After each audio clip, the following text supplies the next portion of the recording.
Magbabalik si SB19 member Stel bilang isa sa mga coach sa unang season ng The Voice Kids Philippines. Samantala, may crossover sa Black Rider si Doc Annalyn na papel ni Jillian Ward sa Abot Kamay na Pangarap. Narito ang report ni Hazel Alviar.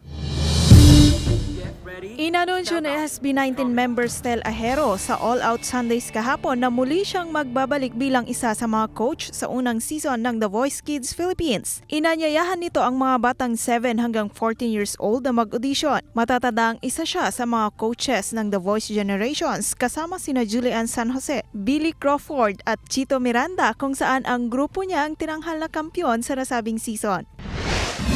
Magtatagpo naman ang karakter ni Jillian Ward na si Doc Annalyn ng Abot Kamay na Pangarap at karakter ni Ruru Madrid na si Elia sa Black Rider. Isa lang yan sa mga dapat abangan sa serye. Kabilang na ang pagbabalik ng bangungot ni Pretty na si Hector at ang paghihiganti ni Calvin. Ang lahat ng yan abangan ngayong linggo sa Black Rider.